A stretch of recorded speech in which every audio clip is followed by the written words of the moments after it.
Doctor Baba Saheb Ambedkar open university.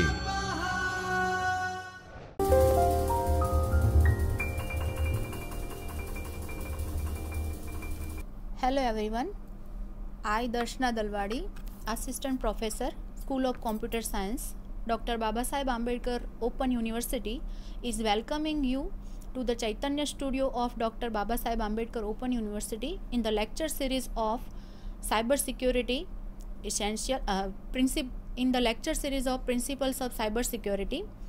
In last lecture we have seen about the security concepts,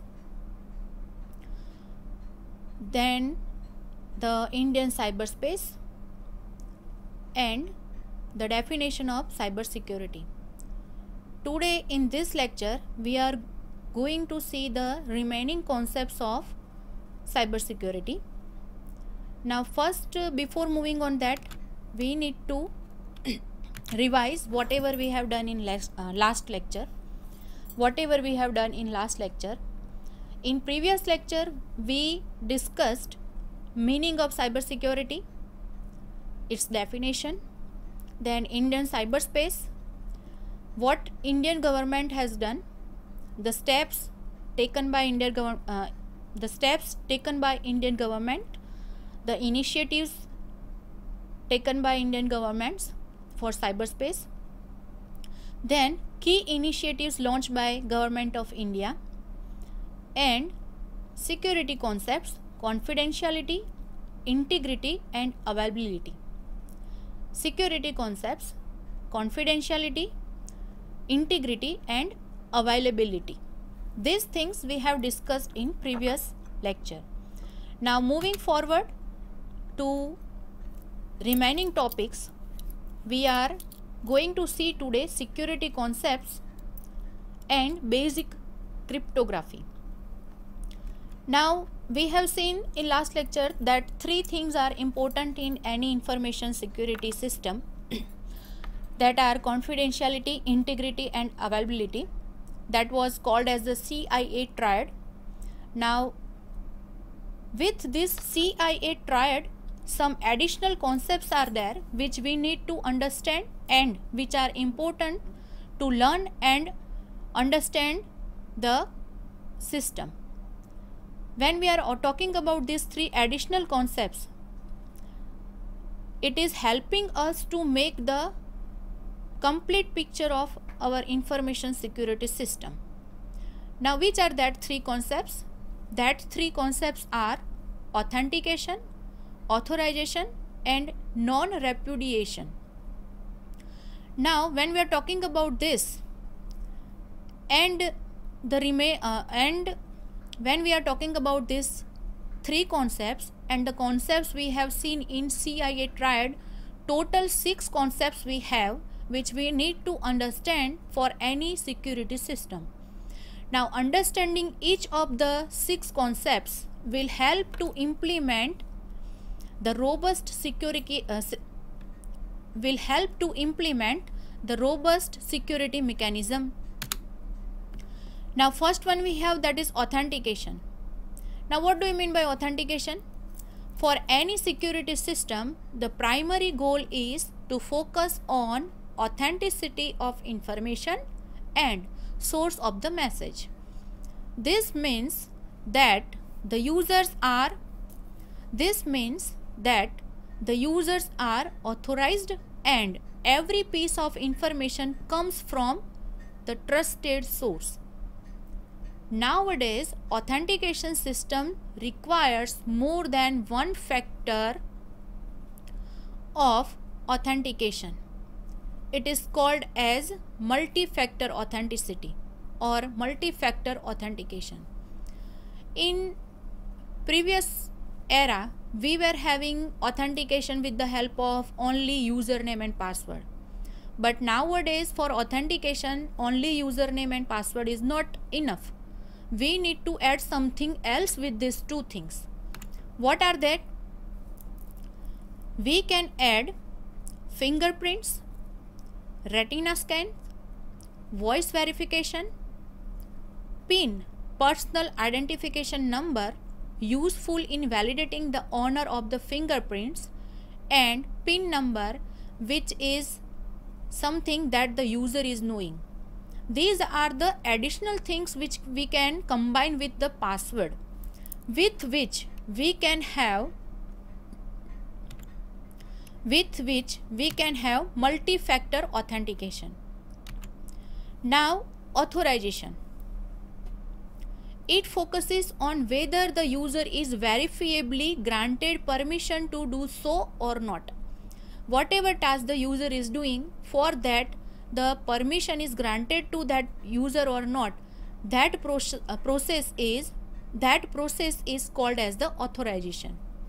When the system authenticates the user, it also verifies and checks access privileges granted to the users, which in simple terms means what a user can or cannot do while using the system. Which in simple terms means what a user can or cannot do while using the system. Now, third concept we are having, actually it is sixth one. Confidentiality, availability, integrity. Then after we have seen authentication, authorization, and now we are having non-repudiation. It is assuring that the sender of the data is provided with the proof of delivery and recipient is provided with the sender's identity. Neither can deny in later part of having processed data. It can be understood as the notary which is done on the stamp paper for any kind of deals. This is the simple example that we are having non-repudiation. Means no one party can deny from the stamp paper. When we are talking about the example of stamp paper for any kind of deal, at that time neither of the parties can deny the deal. At the later stage, whatever is written on that stamp, both the parties have to follow it. This is called as the non-repudiation. After this, we are having the next topic, that is basic cryptography. Now up to this we have seen that what is cyber security, what are the measures taken by the government, and the concepts which we need to understand in cyber security. Now after this we are having the use of cryptography in computer security. Now this section will provide the information on basic cryptography to explain the basics of ciphers and cryptanalysis. We will discuss the basic operation on symmetric and asymmetric encryption algorithms, the concept of the digital signatures. With the help of these things, we can make our system more secure. With the help of this, we can make our system more secure. The word cryptography is derived from the Greek word and its literal translation is hidden writing. Cryptography means what? We are having simple information, but instead of storing this information as it is, we are converting it into some other form with the help of algorithms, and that new form, that new derived form is stored. That is called as the cryptography. In simple terms, we can understand cryptography as this. Then after,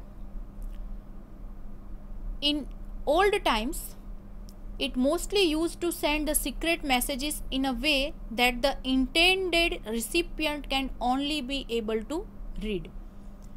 To whomsoever it is concerned, only that person can understand, can read that message.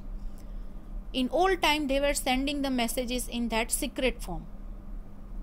Cryptography is a very critical and important part of the security applications, the products and applications in terms of using different cryptographic algorithms.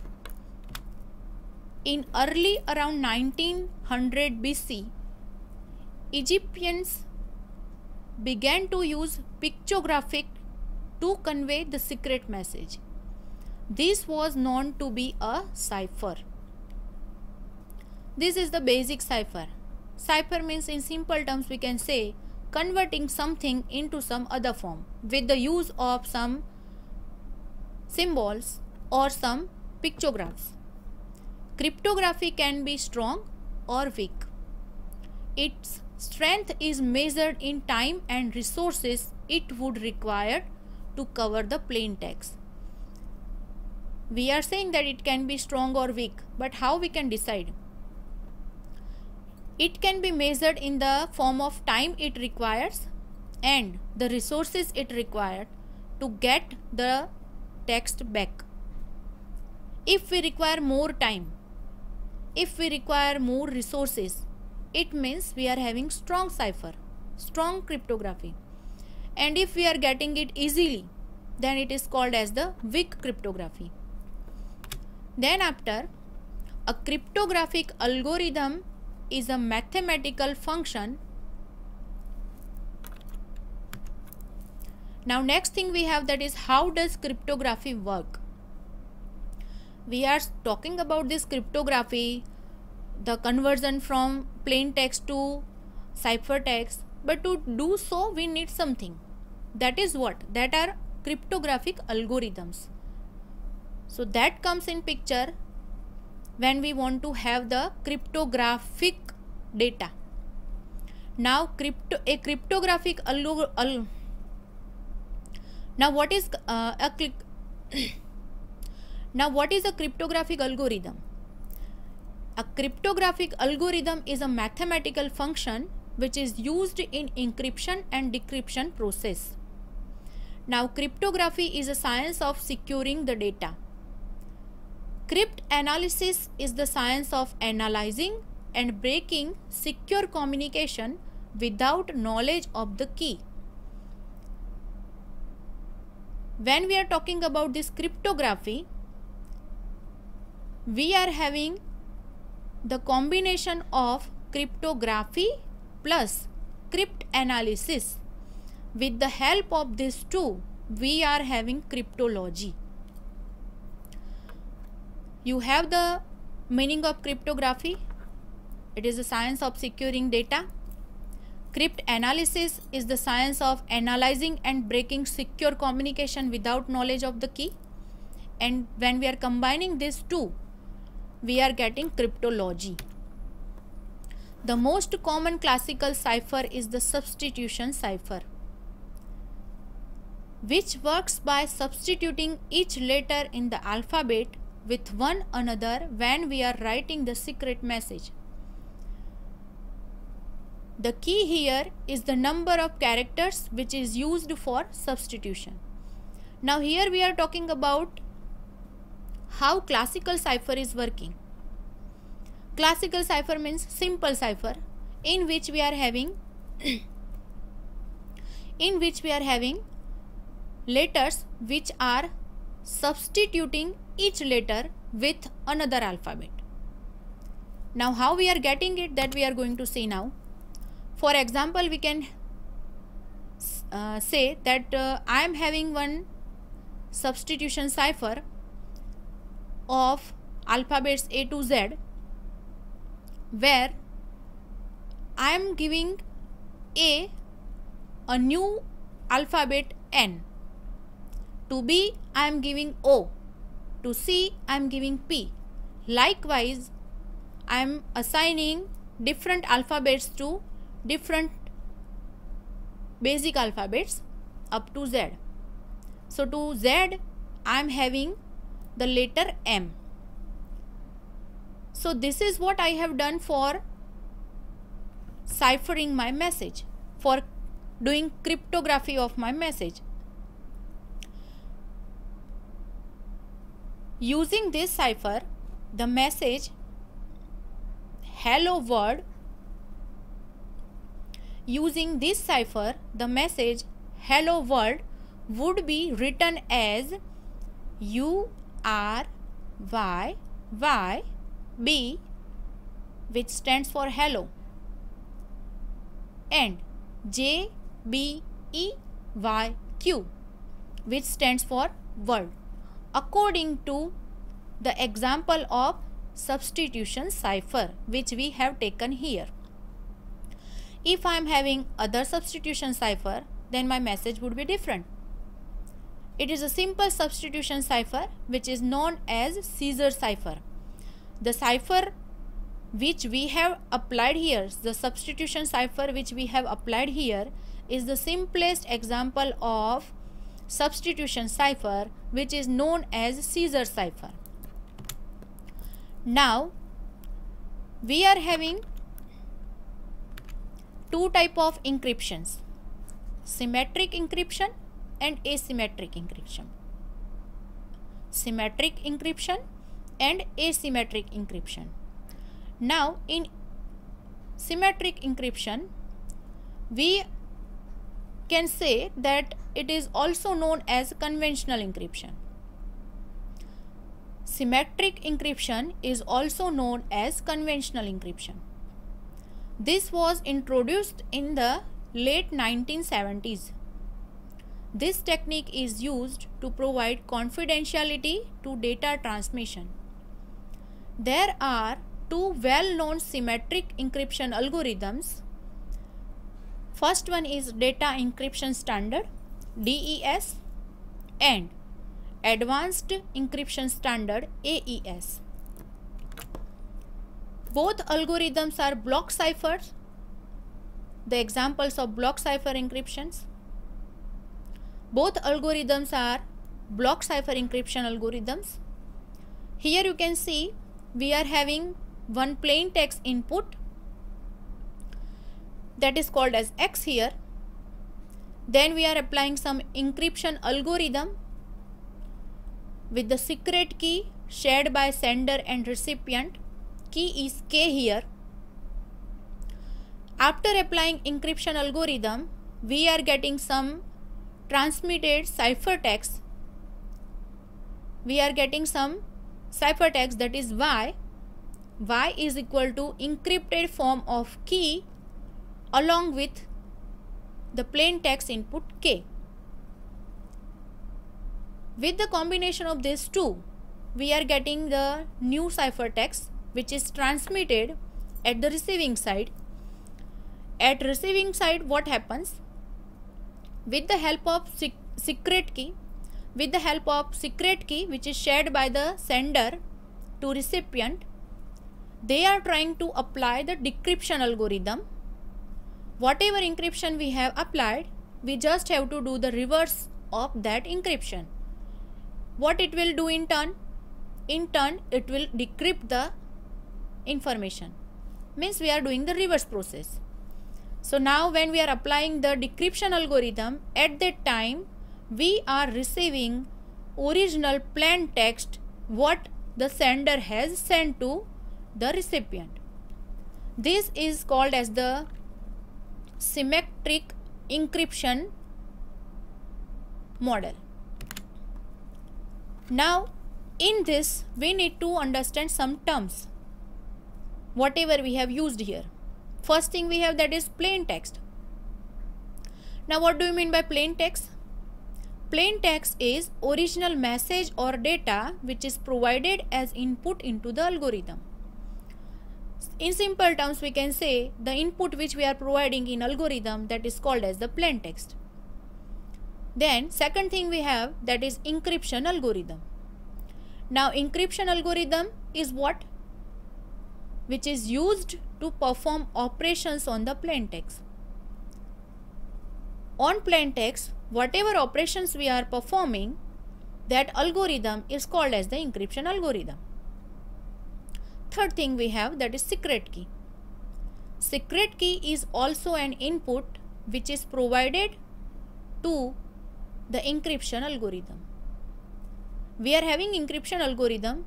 To it, one key we are providing, which is also one type of input. With the help of that, we can get our encrypted form. the exact number of substitution or transformations performed by algorithm is dependent on the key. How many number of substitutions or transformations we will have in our algorithm all depends on the key which we are having. After applying these three things, we will get one ciphertext. That is the encrypted message which is produced as output. In simple terms, we can say the output after applying encryption algorithm is called as the ciphertext. It depends on the plain text and key which is used. For the same message, if there are different keys used, ciphertext will be different for both keys which are used. Suppose I am having one message, I am the sender, I am sending that message to two different users with two different secret keys. Then for the first user, whatever key I have used, with it the data will be encrypted. I will get encrypted form. At receiving side, the user will decrypt the data. At receiving side, the user will decrypt the data with the key provided. They will get the answer. To other user, I am sending same message with a different key. Now what the other user will do? He or she will encrypt the message with the other key, as well as decryption is also done with the help of that other key. So at the end, at receiving side of user 1 and user 2, the messages which are decrypted will be different, because that two different users are using different keys to decrypt it. So the message decrypted will be different, as the keys used are different. Now up to this we have seen plain text, ciphertext, encryption algorithm. Now fourth term we have, that is decryption algorithm. Now decryption algorithm means what? Now decryption algorithm means what? It is the same encryption algorithm which runs in the reverse manner. Whatever encryption we have done, we just have to reverse it to get original message. That is called as the decryption, and the algorithm we are using is called as the encryption algorithm. And the algorithm we are using is called as the decryption algorithm. It takes the ciphertext and secret key as the input and generates the original plain text. To get it back, what we need to have?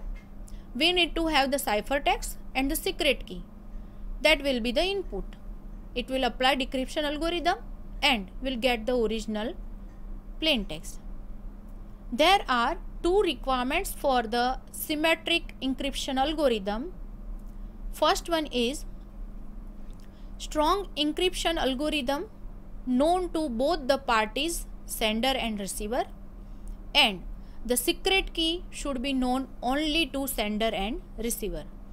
If these two things are there in our system for message sending and receiving, then the proper symmetric algorithm, the proper symmetric encryption will be done. Symmetric cryptography Symmetric cryptography doesn't address the issues like attacker can eavesdrop the shared key between sender and receiver and can steal the key and decrypt the data.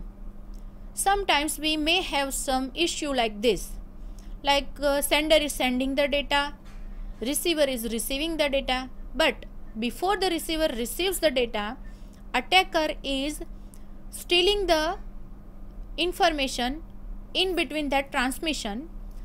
They are having the key also, they are stealing the key also, and with the help of that key they are decrypting the data. This is where the concept of public key encryption or asymmetric key cryptography comes in picture. Now, the limitation of symmetric encryption is this, that in between the transmission, if the attacker is stealing the information, stealing the key, then they can have the data. So to overcome this problem, what is the solution? Solution is, instead of having secret key, use public key encryption or asymmetric key cryptography. Now, here we have seen the concept of how cryptography works, its encryption types, symmetric encryption and asymmetric encryption. In today's lecture, up to symmetric encryption we have seen. Next point we will discuss in next lecture. Thank you.